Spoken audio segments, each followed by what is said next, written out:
Hello my friends, I hope everyone's doing well. Today we are talking about my favorite books that I read in 2023. 2023 has been a really great reading year for me. There were some that I enjoyed more or less than others, but I have a stack of books here that I am so excited to have read and to talk about and to display proudly on my shelves. So let's talk about those today. Before we get started, if you're new here, what's up? My name's Elise, welcome in. If you're not new, welcome back. It's great to see you. We're just having a cozy little vibe today, so go grab a snack or a warm beverage or a cold beverage if that's your preference. And let's talk about some books. Oh, you guys, my #1 favorite book of the year, All My Rage by Sabaa Tahir, and it just blew me away. Sabaa Tahir just has an incredible ability to write love and joy and grief and struggles and humor and community all in one story and just wrap everything up so beautifully. I care so much for these characters. I remember I listened to this book, also I tandem read and listened, and there was one moment where I was in the middle of a task and I just had to freeze until I knew what happened next. And that's what kind of grip this book had on me. I just love Noor and Salahuddin so much. It was just a beautiful, beautiful book. And if you only take one thing from this video, that is, please read this book. Next we have The Alchemist by Paulo Coelho. I also tandem read and listened to this. This story means something different to me every time I think about it. And I think there's something so unique about a story that can kind of chameleon itself into being what you need and what you want to hear when you read it. I think it's a story about finding your dream and how dreams change and goals change, and that's okay. Finding what works for you and, you know, enjoying the ride, meeting new people, going on different paths, and just what you can learn and gain from that. Then we have Twisted Lives by Anna Huang. This is the 4th and final book in the Twisted series.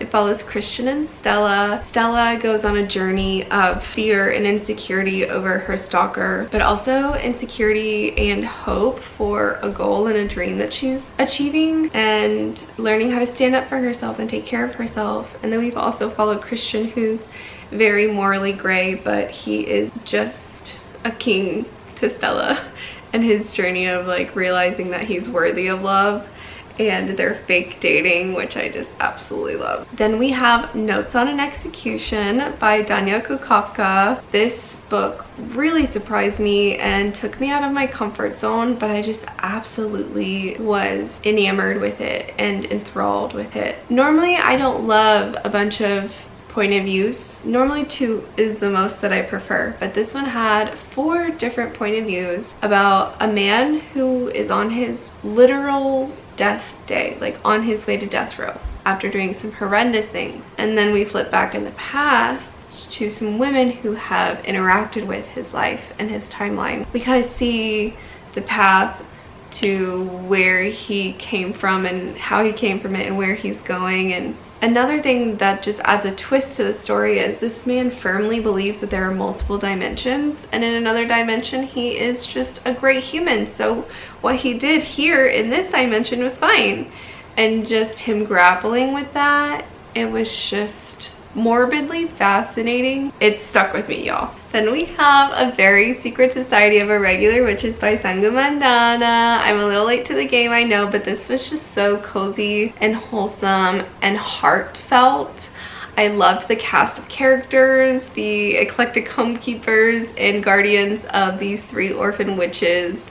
I loved Mika. She's so sweet, and the way she handled some of the delicate situations that arose was just so beautifully done. It was just a great example, in my opinion. There's also, of course, A Grumpy Librarian, which we love. There are elements of the countryside and small town and forced proximity as well, and kids just say the darndest things. So some of the things the kids say in this just really had me giggling, just like, oh my gosh, but in a good way. I just really had a great time reading this. Then we have the Sea of Tranquility by Emily St. John Mandel, which became a quick favorite at the beginning of the year. Y'all have probably heard me talking about this a lot this year if you've been around since then. I feel like some people might have seen the ending coming, but I didn't. And because I didn't, I thought it was so well done. The ending really got me in a good way, and I was just like, oh, that makes so much sense, but I didn't see that coming. This is a very slow-paced book, which I normally am not a huge fan of, but I love how Emily St. John Mandel wrote this story in a way that allowed you to pick up a new piece of information and a new clue as you were going, so that you had time to think about it as you were reading, and not everything was revealed at the very end. You had time for it to like simmer and brew for a while, and I really appreciated that. It kept me engaged and intrigued to find out what happened next. It was just a really clever story. Next we have The Measure by Nikki Erlich.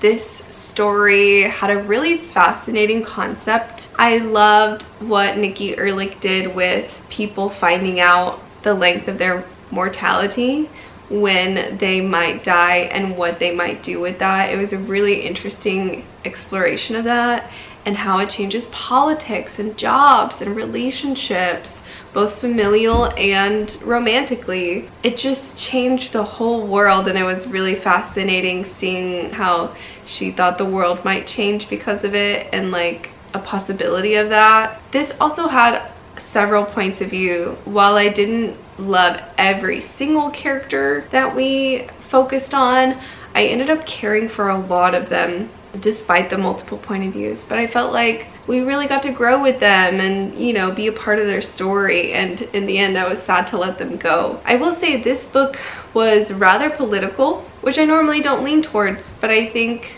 I enjoyed what it had to say in this story. Then we have Dragon Heist by Alexander C. Kane. This is probably the single most amusing book I read this year. Like top of the top for funny and weird and silly, but it also knows that it's fun and weird and silly, and I think that made it even more of a fun experience because it didn't take itself too seriously. It has to do with a dragon who's not like other dragons wanting to run a heist on a clan of dragons, and so he collects a group of really eclectic people with different talents to help him. Our main female character is really sassy. She's a bit morally gray, but she owns it. And she's like, I'm trying to be a better person, but it's hard. Then we have Jim the Dragon. Yes, his name is Jim the Dragon, who speaks in a southern accent from Tuscaloosa, Alabama.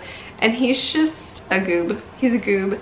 And it was so much fun. Then we have Legends Lattes by Travis Baldree. I also read and listened to this recently, and it has stuck with me this past month. I think about it all the time. And it's about this orc who is an ex-mercenary and opens a coffee shop. It's kind of like the house flipping shows where they just show you every single step and problem along the way. But then we also get to see after the fact when the coffee shop's done. And it's just so cozy and wholesome. I loved the cast of characters. It's very found family. I love coffee and I love coffee shops, so I think that also made me really enjoy this book. Then we have The Girls I've Been by Tess Sharp. This was just a really different story in my opinion, about a girl who was kind of raised with a con artist mom, and she gets in this bank robbery situation and has to use all of the girls she's been before for her mom's cons and use those skills that she learned. It was really fast paced. I loved how the story was told. Like, it wasn't necessarily in chronological order. Like, the present was in chronological order, but the past flashbacks were not. It kind of flashed back to the girl she was for the skill that she needed in the present. And I thought that was really fascinating. You're kind of building this puzzle, but it wasn't like, here's a piece, here's a piece, here's a piece. It's like, okay, let's fill in the outline. Okay, let's fill in this corner. Let's fill in this corner. Yeah, and it like worked. It was just really well done. I really enjoyed it. I'm really looking forward to the sequel, which comes out in 2024. It was just an interesting concept I hadn't read before, and I thought it was really fun. Then we have A Man Called Ove by Frederick Bachman. This is a story about a crotchety old man who no longer feels like he has a reason to continue living. During several attempts, he is interrupted every single time and ends up helping more people in the end. And I just loved seeing his slow transformation and growth and the thawing of his heart over this book. He really is a good man, but he just doesn't see himself that way, and so it was really sweet seeing his transformation. Then we have I Married a Naga by Regine Abel. This is the second book in the Prime Mating Agency, and the more I think about this book, the more I love it. It was so fun to read. I absolutely adored our main male character and main female character, and then I adored them even more together. They just worked, they sought to figure out each other's differences and then where they can meet in the middle. I love the world that this one was set in, the planet that they were on. It was very like nature-y and into like conservation and stuff like that. I just really enjoyed this whole thing. All of it together was so well done. Then we have Maggie Moves On by Lucy Score. I read this like top of the year. I really enjoyed this, I think, because I connected with Maggie with the whole YouTube thing. She's a YouTuber who flips houses. I also just really enjoyed Silas's humor, and Kevin the dog is a big character in this book. Super cute.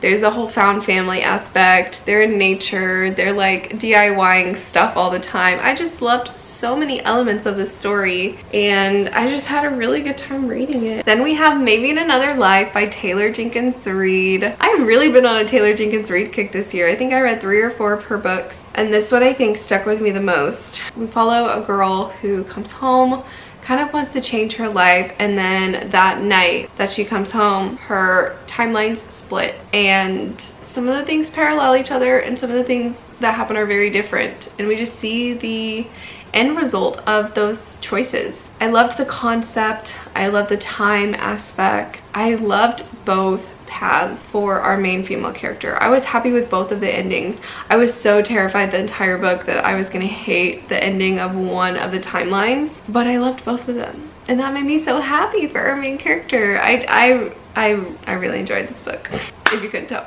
Then we have When in Rome by Sarah Adams. I've also been talking about this book for a hot minute this year. We have Grumpy Sunshine, kind of forced proximity, small town romance. Amelia's a pop star. She goes to kind of like take a break. She's a bit run down, but her car breaks down in Noah's yard. He agrees to let her stay while it's getting fixed. And Amelia just kind of gets to explore this quieter, softer, slower side of life and gets to know Noah along the way. I really had a good time reading it. I annotated it. It made me really happy. I think about this book all the time. And it's just one of those books I'm really happy to have on my shelves and to recommend to people. I don't physically have it with me, even though I did read it physically, but that is Running with Sherman by Christopher McDougall. This book really made me think a lot, and it has also stuck with me this year. I also enjoyed the takeaway of this story, which I think is perseverance, changing your plans, adapting them if you need to, and community.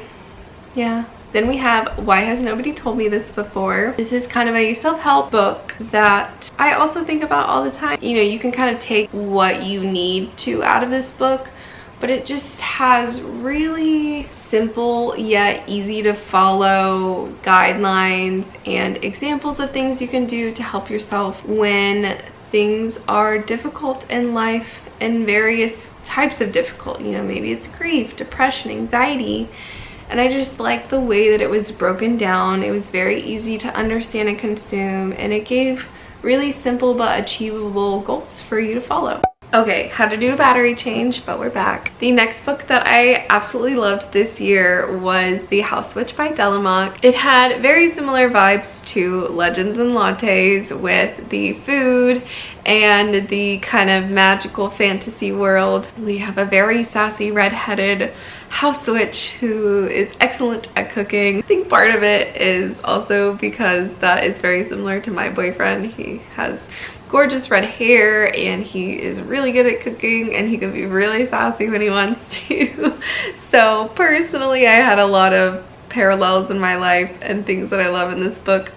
but I just think it was really fun. We had a floating third-person narrator who told us a lot about a lot of different characters and places in this world. It is a 3-book series, so I think that by the end of the series you really get to know a lot of these characters, and this whole world is really going to be fleshed out. Then we have Highly Suspicious and Unfairly Cute by Talia Hibbert. This is the second runner-up to the funniest book, or the book that made me laugh the most in 2023. Some of the things that Celine and Bradley say to each other, I was cackling. I know that not everyone will love Celine as a main female character. She's very prickly, she owns it, she is very slow to trust, but when she does trust, she's so loyal to you. But I think that it might take a lot of people a little while to care about her. However, I loved her. She has like Nesta energy for sure. So if you love Nesta, you might consider picking up this book. We have 2 teenagers who used to be best friends, kind of had a misunderstanding and are no longer best friends, but at the beginning of this book, they kind of get thrust into a situation together and kind of have to work through some of that. They're both very snarky. Their banter is so funny. And then there are also wilderness and nature components to this book because they are competing to earn a full ride scholarship by taking place in this wilderness survival camp. So it just had a ton of elements that I absolutely love, and I just had a really good time reading this. Then we have Two Wrongs Make a Right by Chloe Lassay. I also annotated this. These 2 characters have a not so meet cute, but it was so funny. I also laughed a lot in this. The banter is also really great in this book too. I think my 2 favorite things about this book were the consent and the communication. They both were excellently depicted in this book. I will preach about this book because of that to like anyone who will listen to me. It was also really funny, but also really emotional and heartfelt at the same time. There was also really good representation in here. Jamie has like super high functioning anxiety and Bea is autistic, so I just appreciated that representation in the book, and I feel like I learned a lot from it. And I think that's so cool when even a silly little fiction novel can have you learning and thinking about things that you never thought about or knew about before. And I think Chloe Lassay did an excellent job with that. Then we have The Sacrifice by Bryn Chipeko. If you've been around for a little while, I've talked about this book quite a bit. I tried doing a video where I buy books based on their covers and read them. I ended up not finishing that video, but I had started it, and this was the first book I read. I really enjoyed it. I think I don't mind like fantasy horror-esque novels. I think that that's what this taught me. I think I loved it so much because I expected not to, and then I did. I loved the tropical setting. I loved the weird little things that happen. It just kept you on your toes. The way that I described this is that it started off as like a little snowball. Things seemed kind of like tense, but like nothing crazy or weird, too weird was going on. And then the snowball kept rolling down the hill or the mountain, and it got bigger and weirder and faster paced and crazier, but I was so attached already. Like I was rolling down the hill also, and it was just really fun. Yeah, I really liked it. I also appreciated that there were a few things that I did guess and see coming, but then there were also a few things that I didn't, so it was like a good balance. Then we have Pumpkinheads by Rainbow Rowell and Faith Erin Hicks. I absolutely love this art style.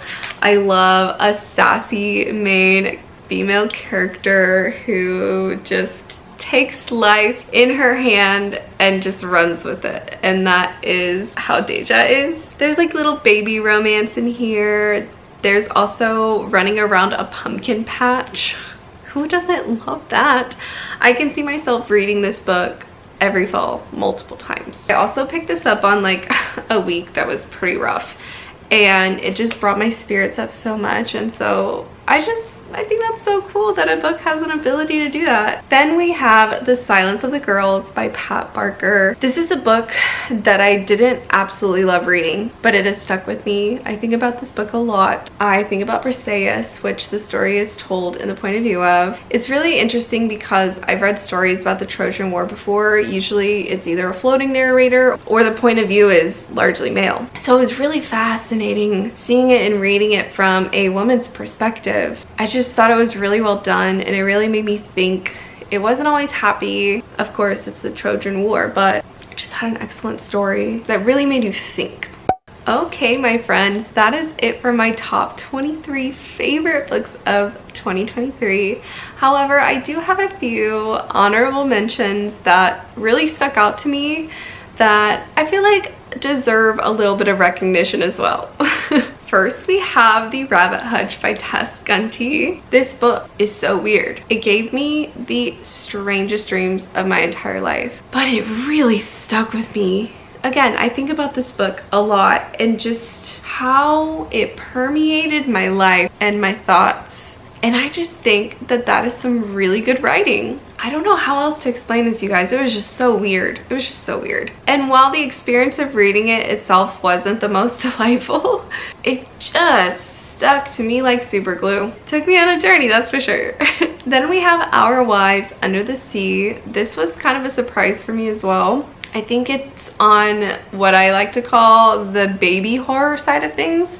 So it's a horror novel, but it's not like super detailed or grotesque, but it's weird and there are some horror elements to it. I read this in a day, like I couldn't put it down. The ending was just, I didn't see it coming, and it was so not what I expected, but I wasn't unsatisfied with it. It was just like, okay, it sucked me in, and I think it deserves a little recognition. Last but not least, we have Fourth Wing. While it wasn't one of my absolute favorite reads of the year, it was a good experience. It was very enjoyable to read this slowly over time. I enjoy the world that is being built and the possibilities that this book in this series has. I enjoyed Violet's journey, her self-growth, and kind of like more believing in herself and the grit that she displayed. I love the dragons. I love Taryn and kind of the found family vibe that we're starting to like pick up here. I think that there's still room for growth in the found family department, but we're getting there. I just think this book has a lot of potential and it was really fun reading it. All right, my friends, these books were my absolute favorites in 2023. I just had a really great reading year. I don't know if next year I'm going to be able to read as much, so I'm really appreciative of how much I was able to read this year and just all the amazing books and experiences and journeys and worlds and people and characters that it's brought me. Just so much joy and so many things to think about this year, and a few new book boyfriends. Can't forget those. Thank you so much for watching. I hope you enjoyed it. I would absolutely love to know your favorite read of the year or reads of the year in 2023. Please let me know in the comments. And if you've read any of these books, I would love to know your thoughts as well. Without further ado, I will see you in my next video, everyone. Bye!